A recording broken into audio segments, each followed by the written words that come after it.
En nombre del Padre, del Hijo y del Espíritu Santo. Amén. Amados hermanos, en nuestro Señor Jesucristo nos encontramos en el segundo domingo de Adviento y por coincidir con el 8 de diciembre, la fiesta de la Inmaculada Concepción, se celebra en el domingo de hoy la misa de la Inmaculada Concepción. Este gran misterio, proclamado solemnemente ex cátedra por la bula Ineffabilis Deus del 8 de diciembre de 1854, Pío IX proclama solemnemente este dogma de la inmunidad de la Madre de Dios de toda mancha de pecado original. Privilegio singularísimo, único, exclusivo de la Madre de Dios.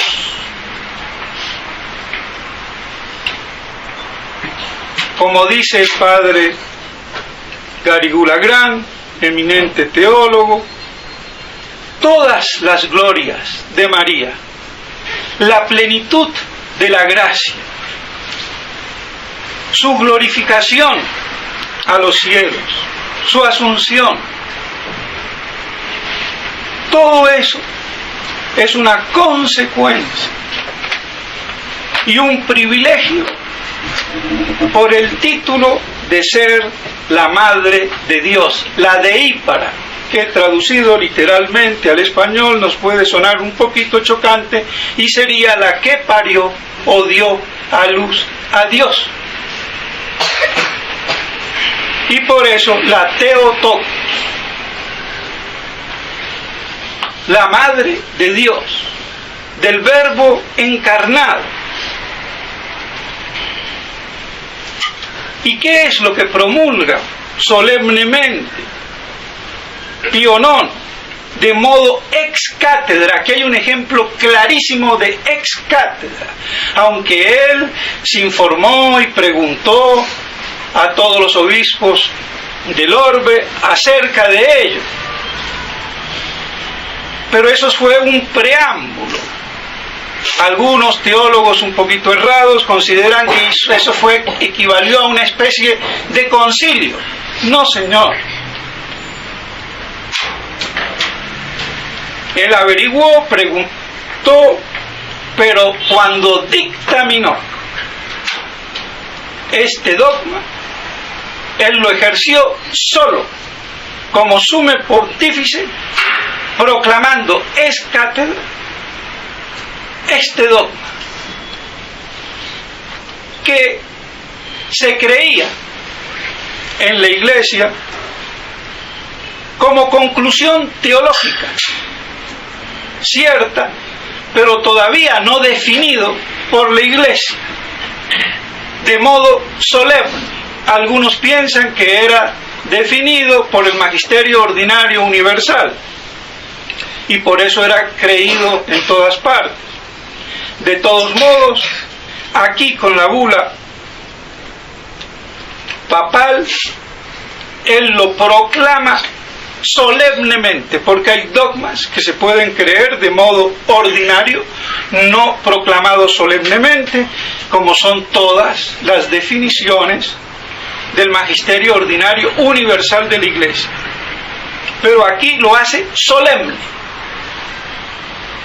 y nos dice que desde el primer instante de su concepción, la Santísima Virgen fue inmune de mancha del pecado original. Lamentablemente, además de ser un misterio inefable que no se puede entender, además de eso, la poca entelequia al respecto viene por una falta de teología. Y para comprender bien el contexto de este dogma, debemos de ver que en un primer orden, Dios, elevando a Adán al orden sobrenatural, quería que esa gracia se transmitiera por vía de generación. Pero como Adán pecó y cayó, lo que se transmite ya no es la gracia, sino la desgracia por vía de generación. Y por eso, en el Antiguo Testamento, toda la simbología de la circuncisión, elevando el prepucio como un signo de la fe, y de esa regeneración que se producía quitando el prepucio, porque mostraba cómo así se despojaba de aquello que se había convertido por la malicia y el pecado del hombre en vía de desgracia. Y por eso todo hombre descendiente de Adán por vía natural de generación tiene y tenía que contagiarse de esa mancha o pecado original. Viene manchada la carne, la materia prima humana, si podemos decir así. Y al infundir Dios el alma en el momento que se concibe la persona del ser humano por la infusión del alma, esa alma, al estar infundida y recibida en esa materia, esa carne generada, venía manchada, se manchaba el alma. Y así es como todos nacemos con el pecado original. Nacemos y somos concebidos en el pecado original, excepción exclusiva de la Madre de Dios. Y por eso entonces hay una inmunidad que detiene en el momento de la concepción pasiva, es decir, de la infusión del alma, en la materia esa orgánica que se viene gestando. Entonces hay una intervención de Dios por privilegio de ser la Madre de Dios, y esa alma no es manchada por esa carne que en ese momento tiene la plenitud de la gracia de Dios.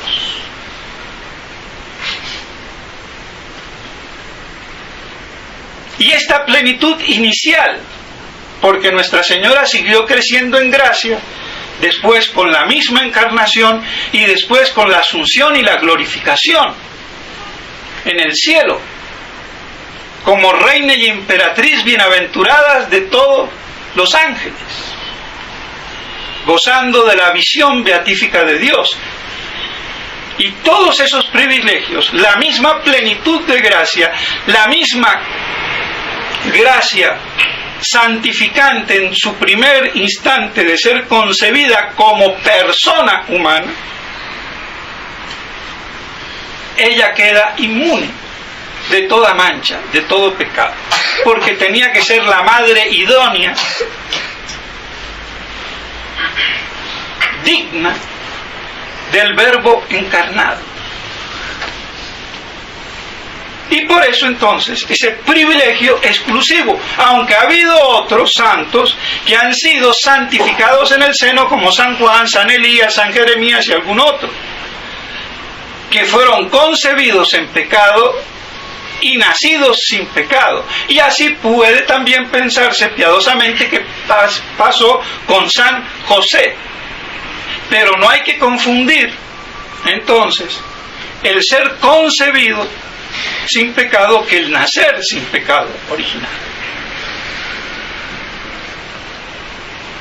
Y muy lamentablemente, mis estimados hermanos, esta Inmaculada Concepción, antes y después de la promulgación del dogma, no se ha captado, entendido teológicamente en su envergadura y límites, porque es una Inmaculada redimida. ¿Y cómo es eso? Inmaculada redimida que pasa por la cruz. Sí, Señor. Porque si no es redimida, Cristo no sería el Redentor universal. Y esa era la otra cara del misterio que había que defender, y que defendió San Buenaventura, San Alberto Magno, Santo Tomás de Aquino, pero incluso los tomistas no lo captaron. Incluso el padre Garigula, gran eminente teólogo, dice que Santo Tomás tuvo 3 periodos: un primer periodo que aceptaba la Inmaculada, un segundo periodo que la ponía en duda o prácticamente no la aceptaba, y otro periodo al último donde la volvía a aceptar. Se creía que Monseñor, que Santo Tomás era como él, un francés dubitante. No, Señor. Santo Tomás nunca se desdijo. Lo que no se entendía, ¿por qué Santo Tomás hablaba del post? Ese post, o después, como lo explica el eminente teólogo Norberto del Prado en la Universidad de Friburgo en el siglo XIX y parte del siglo XX. Nació en 1854 aproximadamente. Es un post, no de tiempo, sino de orden y de naturaleza, porque el privilegio es de la persona. Entonces no podía ser antes de la infusión del alma, antes de que sea persona. Entonces tenía que ser después de que era persona. En el después de orden y de naturaleza, y no de tiempo, sino en el mismo instante en que se constituía la persona humana de la Virgen María al infundir Dios el alma y hacer la persona, se también plenificaba en esa plenitud de gracia inicial que es la Inmaculada Concepción. Pero esto, desgraciadamente, ni aún en los seminarios como el de Ocón o de la Reja tradicionalistas, los teólogos profesores lo tienen así de claro. ¿Por qué lo digo? Porque lo que yo digo no me lo enseñaron en el seminario, sino que lo tuve que aprender por mi propia cuenta. Porque aún hoy, incluso los dominicos de Abrille, grandes tomistas y buenos teólogos, dicen que Santo Tomás negaba el dogma de la Inmaculada Concepción. Y eso es lo que cree el clero inepto, ignaro todavía. ¿Qué era lo que negaba Santo Tomás? ¿Qué era la reticencia que tenía San Bernardo o San Alberto Magno? Era justamente que la Inmaculada Concepción era de una Inmaculada Concepción que pasaba por la cruz, redimida, pero con una redención no liberativa, sino preservativa, porque la de todos nosotros es liberativa.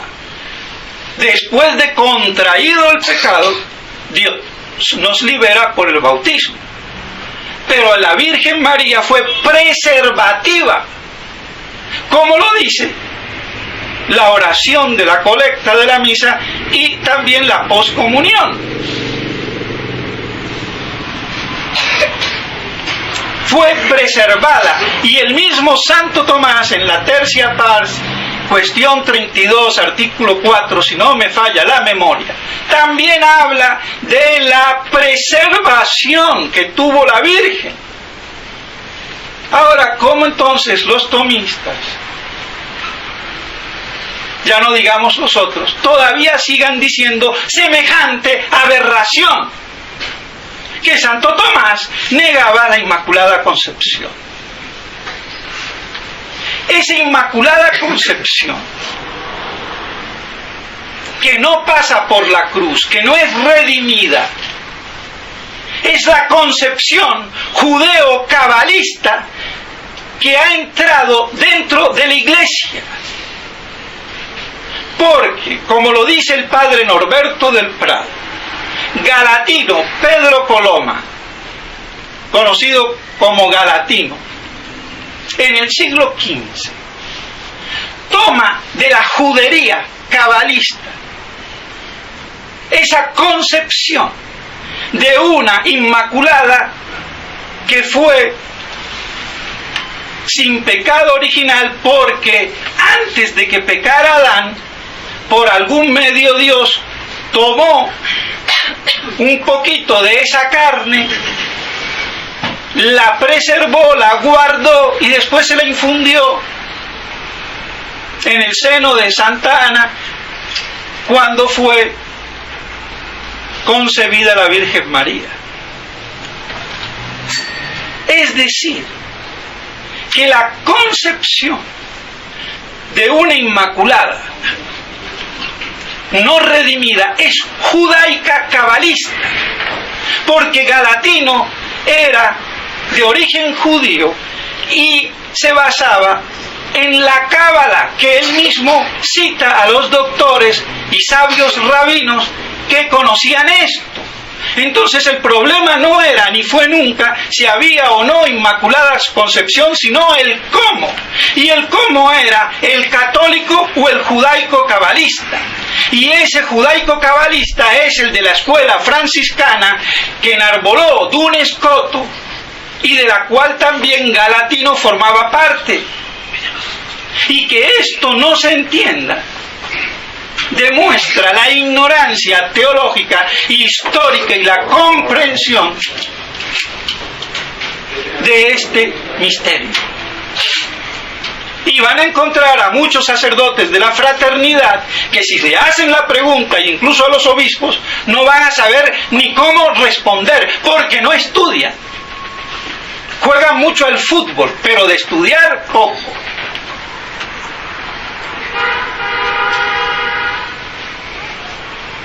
¿Y cómo es posible? Mediocridad, imbecilidad, estulticia. Pero lo peor del caso es imputársela a Santo Tomás. ¡Qué colmo! Y por eso defiendo el honor de Santo Tomás ante esos falsos tomistas.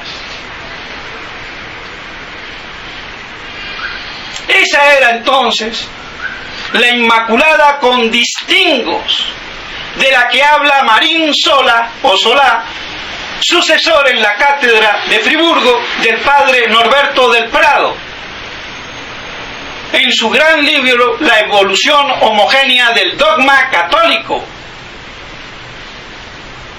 prefaciado, o mejor dicho, aprobado por el eminente cardenal Mery del Val, que fuera secretario de Estado de San Pío X.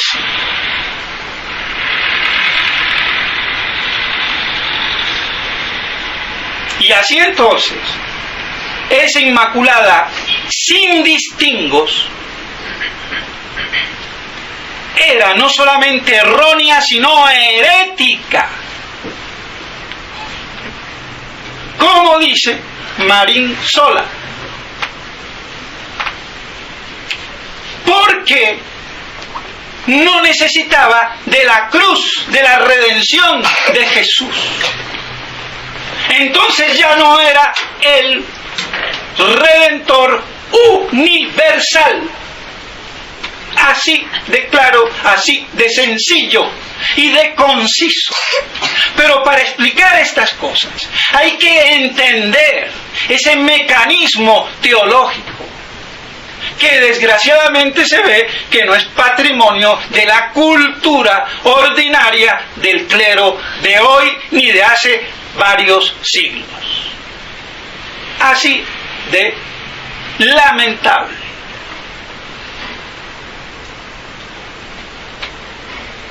Entonces, la Inmaculada redimida por redención preservativa y nosotros por redención liberativa.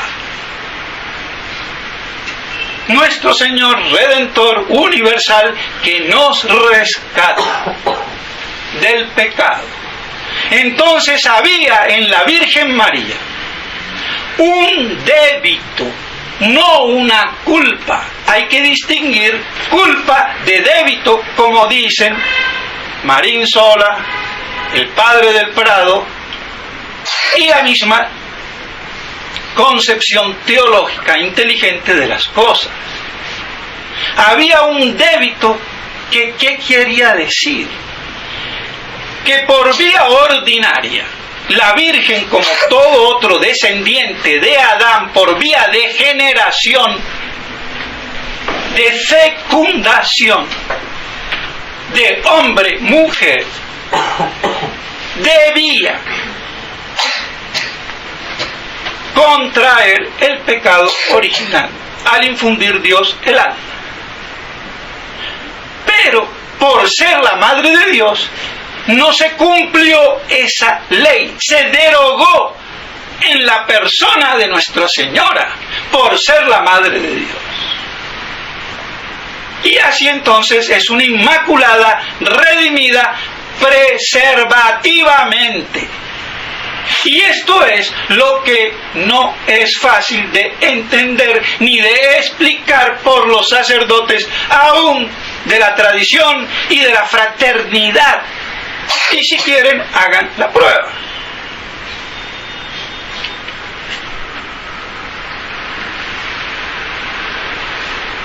Y eso era entonces lo que Santo Tomás exponía, pero que sus discípulos no comprendían, porque no llegaban a la altura del Maestro.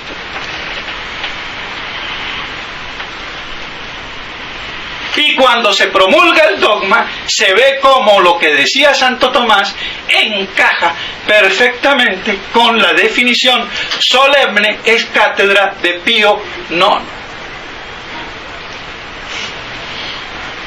Y que no nos debiera de quedar ninguna duda. Y que otra concepción de la Inmaculada es la judaica cabalista. Eso nos demuestra cómo el pensamiento judío cabalista se preocupa por los misterios de la Iglesia para corromperlos.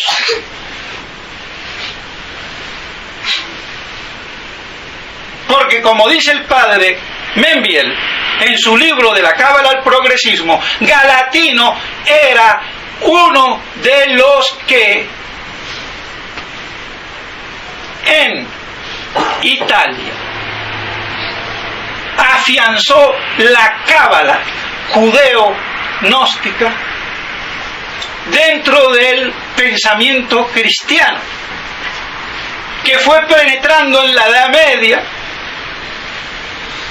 con Joaquín de Fiore, después en la cristiandad con Raimundo Lulio en España y Pico de la Mirandola en Italia, y con Galatino y otros se afianza dentro de la teología de la Iglesia Católica.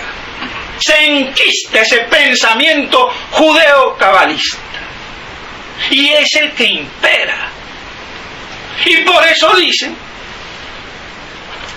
que Santo Tomás lo negaba, o como lo dice el padre Garrigou Lagrand, titubeando, que lo afirmó, lo puso en duda o lo negó y después lo volvió a afirmar.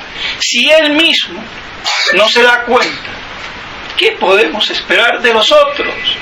Y eso que era el gran teólogo en el angélico, uno de los grandes teólogos, el padre Garigula Granz, y que es muy bueno, pero toca corregirle y enmendarle la plana. Con otros eminentes teólogos como Norberto del Prado y Marín Sola. O también ese famoso Rossi, que hizo un trabajo al respecto estudiando la salutación angélica. Por eso entonces, mis estimados hermanos, Santo Tomás hablaba de un post y de un débito, pero no de una culpa. Había un débito de causa-afecto que se debía de producir, pero que no se produjo de hecho por ese privilegio exclusivo que desde toda eternidad Dios ya había promulgado en su divina sabiduría ab eterno en un solo decreto, cuando concibió la encarnación del Verbo divino, que implica la maternidad divina. Y por eso, desde toda eternidad, la Virgen María fue concebida en ese decreto divino y era paradigma de toda la creación junto con Jesucristo. Y por eso en la epístola de hoy y en todas las epístolas de la Virgen María se habla aplicando lo que dicen los libros sapiensales sobre la sabiduría divina, y se le aplica a la Santísima Virgen María, y no de modo alegórico, sino literalmente. Pero para entenderlo esto también así, hay que saber un poquito de teología. Y ese poquito parece que, como no se vende ni en los supermercados, ni en las tiendas, ni en los bazares, no es de fácil adquisición. Y así entonces, en un mismo decreto, desde toda eternidad, la sabiduría divina de Dios determina que el Verbo se encarnaría en las entrañas de María. Y eran así los dos paradigmas, ejemplos, modelos de toda la creación y del universo que ha sido creada para Cristo, Rey, y María, Reina, desde toda la eternidad. Y por eso se le puede aplicar entonces con justo título escriturístico, literal, y no solamente espiritual, alegórico, acomodaticio, o como hacen, sino literal, eso que se dice en el Antiguo Testamento de la sabiduría divina, aplicarla a la Virgen María. Habría mucho que decir, pero no nos podemos alargar, pero creo que queda suficientemente explicado, por lo menos en sus rasgos esenciales e importantes, que lamentablemente el clero de hoy no predica ni lo sabe predicar, y se contentan con sermoncitos que van contorneando la cosa, pero que no van al meollo del problema, sin que por esto pretendamos agotar la inefabilidad del misterio. Y por eso entonces, con esta promulgación de la Inmaculada Concepción, vemos cómo la Santísima Virgen María es el ser predilecto de toda la creación, humanamente hablando, y angelicalmente hablando, por ser la madre de Jesús, que es el Verbo encarnado, y ella la Dei per Theotokos, madre de Dios. Y de ahí vienen todas las otras gracias, que se van multiplicando hasta la asunción y la glorificación en los cielos, como reina y emperatriz de todo lo creado. Y esa es la dignidad e idoneidad de la Santísima Virgen María en su privilegio exclusivo. Y por eso en la Argentina hubo una discusión con Roma, la revista Roma, y en aquel entonces Gorostiaga, que él quería decir que San José también. Y el padre Flor, en vez de haberle explicado, mire señor Gorostiaga, esto se puede decir en estos términos como se dijo para Jeremías o San Juan Bautista, pero no en los términos de la Inmaculada Concepción de María, y se armó la trifulca, que hubo separación.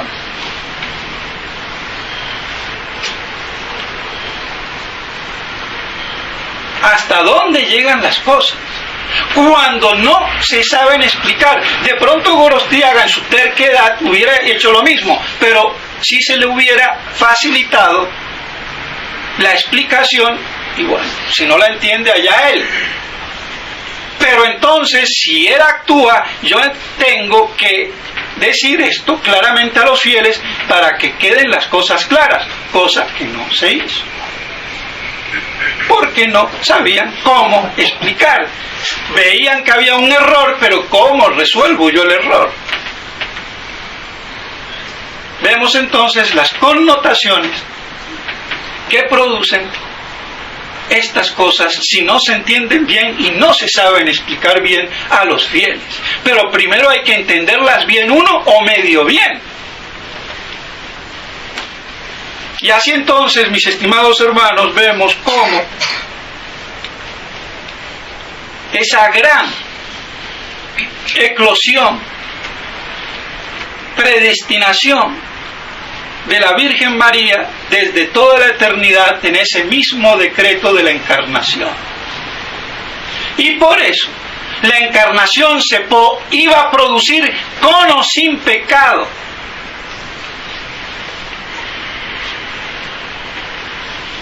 Como dice San Agustín y muchos padres. Y cuando Santo Tomás dice que la causa de la encarnación es el pecado, lo está diciendo cuando yo miro el tapete por la parte de abajo. En definitiva, el pecado no puede ser causa, porque es algo malo, pero podría considerárselo como una causa material. Pero nuestro Señor se hubiera encarnado igual. Y es lo que explica ese otro eminente teólogo, León,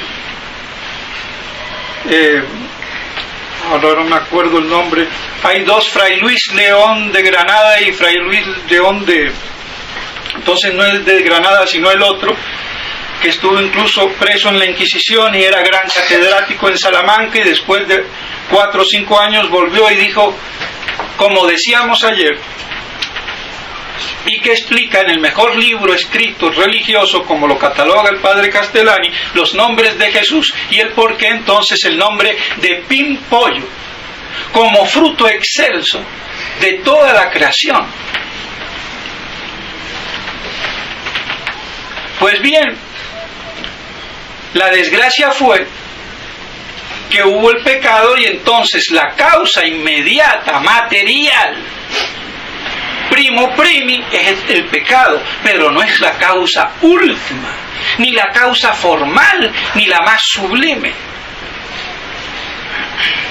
que es otro problema teológico también, que está muy alambicado. Y así entonces, con la Inmaculada Concepción, mis estimados hermanos, nosotros vemos esas grandezas y glorias de María que en tanto nos habla San Alfonso María de Ligorio. Las glorias de María. Y la cosa no para ahí. Si la Virgen María es inmaculada porque concibió en su seno virginal el Verbo encarnado, nosotros que concebimos en nuestra alma, en nuestra mente, por la fe al Verbo encarnado, y eso es la fe en Cristo, debe de ser esa fe inmaculada. Y por eso la fe de la Iglesia es inmaculada y sin mancilla, de la cual es una expresión de la Inmaculada Concepción de la Virgen María. Si la Iglesia, que es la depositaria del Verbo encarnado por la fe, debe de ser entonces inmaculada, y por eso no admite mancha, mácula, disminución esa fe. Y aquí viene la gran moraleja y la intolerancia religiosa. No se puede aceptar ni que se disminuya, aminore, y mucho menos que se mancille judaica y cabalísticamente la fe inmaculada de la Iglesia católica, apostólica y romana, como hacen todos estos judaizantes que hoy gobiernan la Iglesia a partir de Vaticano II.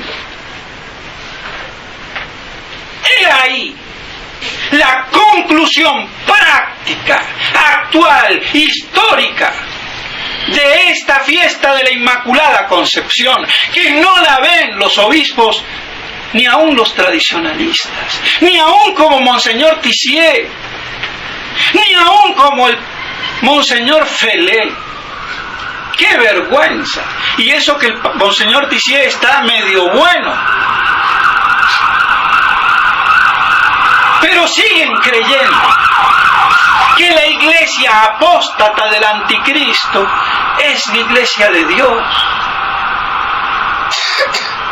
Y que un mismo papa puede gobernar las dos iglesias, con lo cual tendría la mitad del cerebro católico y la mitad del cerebro herético, o dos cerebros o dos cabezas, como decía el padre y discípulo del padre Membiel, Sánchez Abelenda, que era la teoría del Papa bicéfalo, y que eso fue un error del padre Membiel, pero un error cometido en los años 70,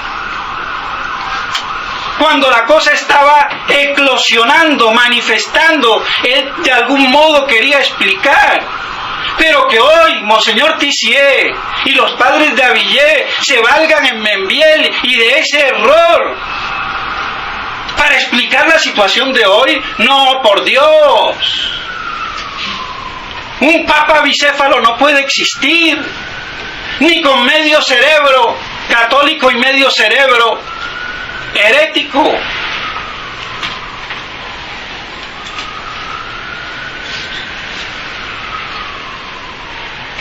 Así de claro. Y reconocer que esa es otra iglesia, no es la católica, y que están usurpando los puestos, la jerarquía, la autoridad. Son usurpadores que han manchado la fe inmaculada de la iglesia y hacen abortar la fe en el pueblo fiel, y conducen a los fieles y al mundo hacia la apostasía, que eso ya un hecho, y que todavía sigamos diciendo estupideces. Oh, monseñores, ¿dónde están? Mal parados. Y Monseñor Felé, en su entrevista, autoentrevista, esperando la consagración de Rusia.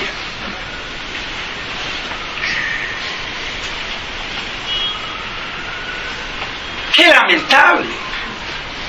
Y qué contradictorio, porque él mismo dice que al fin las palabras, al fin mi inmaculado corazón triunfará, es absoluto, con lo cual quiere decir que no tiene nada que ver con lo anterior. Perfecto, muy de acuerdo, 100%, pero luego, como buen botarate que borra con el codo lo que escribe con la mano, dice, como ese triunfo se va a dar y se tiene que dar,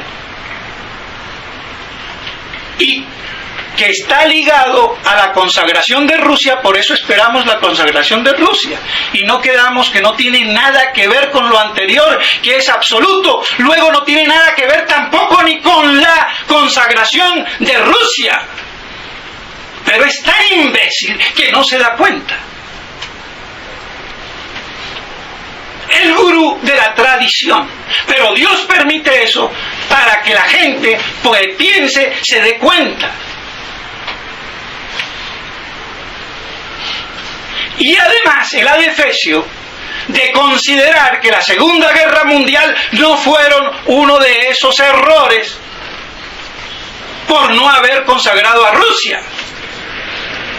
O sea que todo esto no es nada, porque estamos esperando que Rusia sea consagrada y no esparza sus errores. Pero si ya los venimos mamando hace 50 años, hay que ser así de imbéciles. Infinito el número de los estultos. Eclesiástico 1:15. Y para encontrarlo ir a la Vulgata, porque van a las Biblias traducidas y no lo van a encontrar. Alambicado.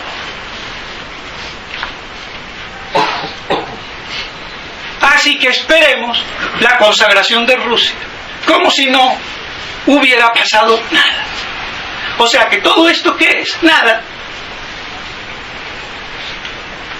Eso es por tener una fe deteriorada, monseñores. No tienen ustedes la fe inmaculada, pura y virginal, que no tolera, como una virgen pura y santa, ni que la toquen. Ni un pellizco, ni un besito, ningún jugueteo. Esa es la actitud de una virgen inmaculada pulcra, no una corrompidita.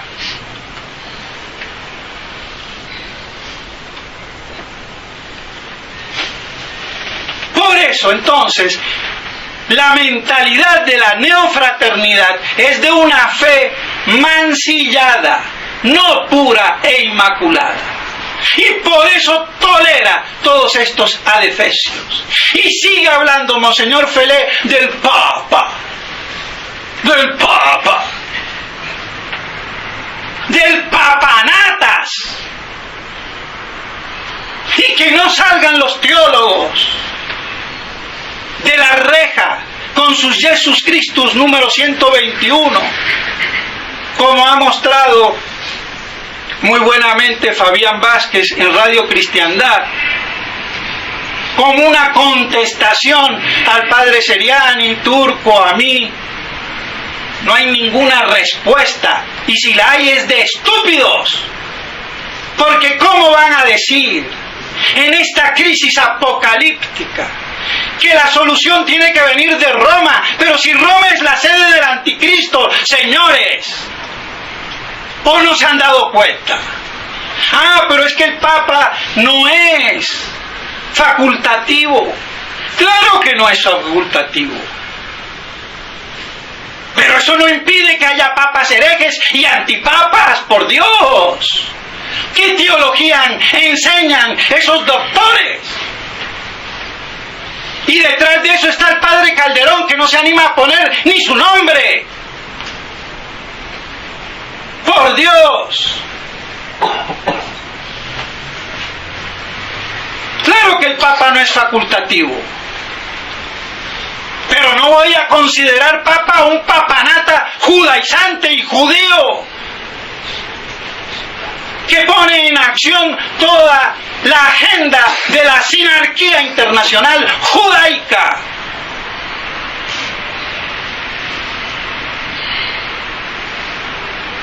¿Qué les pasa? Y espero que si salen con otro anticristo que lo firmen y den la cara. O el papanatas del director de la reja, Palagrini o como se diga. Porque si nadie lo quiere firmar, que lo firme él como director. Cuando el padre Bernade Jorna, que no es ninguna luminaria, pero bueno, un poquito más sincero, director de CON, en el capítulo le dice a Monseñor, con mucho respeto y mucho timorato, pero se lo dijo, de que él estaba con la continuidad de la exégesis que ya había esbozado Benedicto XVI. Y sale este bobo de Pellegrini, o como se diga, que es italiano y superior de la reja. No vamos, después de un silencio sepulcral, como se ha filtrado la noticia, no vamos a darle una cachetada a nuestro superior, pero 20.000 cachetadas y un cimitarrazo a ese imbécil y a ti por estúpido y chupamedias. Y a ver si él o a cualquiera, dando la cara, van a responderme. Sí pueden responder. Y esos son los profesores. Por eso salen así, descuajeringados los sacerdotes. Sin contextura teológica y doctrinal. Y Monseñor Felé hablando estupideces. Otro papanatas. Y Monseñor Tissier, en vez de tomar con fuerza las cosas, ahí se queda. Vergüenza. Por eso, lamentablemente, no valen nada los 4 obispos. Yo estoy profundamente decepcionado. Ninguno da la talla. Ni Monseñor Williamson, ni de Galarreta, que está calladito ahí como un buey mudo, pero no es Santo Tomás. Porque a Santo Tomás le decían el buey mudo porque vivía abstraído en sus consideraciones sobre la verdad eterna. Y vivía casi más en el cielo que en la tierra. Pero este es más buey de castrado que de otra cosa. Y por eso no habla. Y que le duela, a ver si reacciona. Porque mi intención no es ofender a nadie, sino que se deje de ofender la verdad, que se deje de ofender la tradición, y que sean obispos confirmados en la fe como soldados con la plenitud de la gracia septiforme para defender a la Iglesia y la religión de sus enemigos públicos.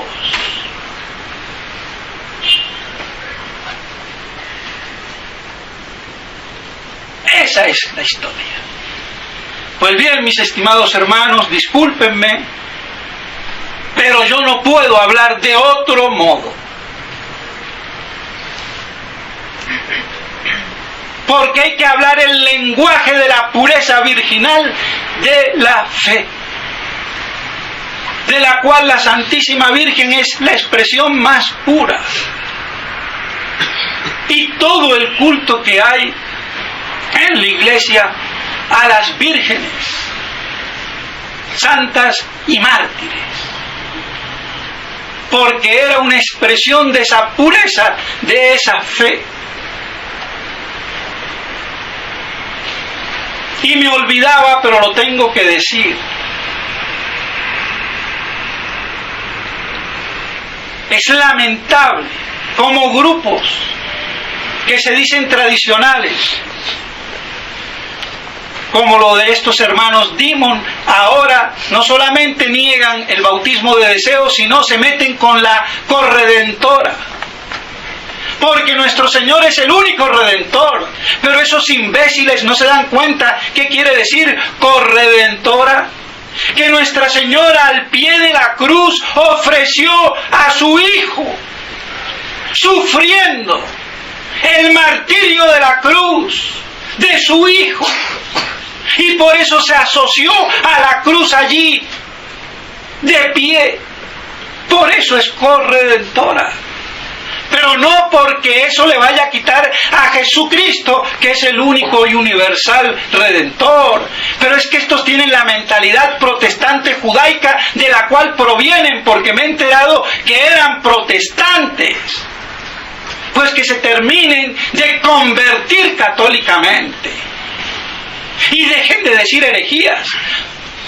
Dentro de un montón de cosas buenas o más o menos buenas que dicen.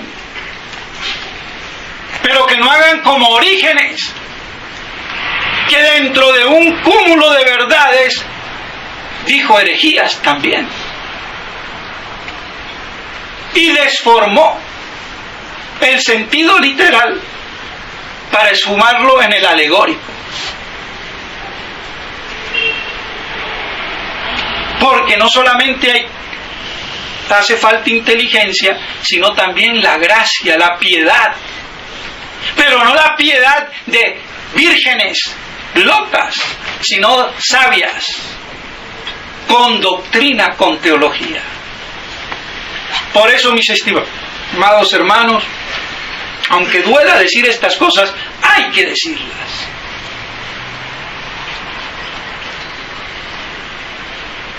Pues bien, pidámosle a la Santísima Virgen María que nos conserve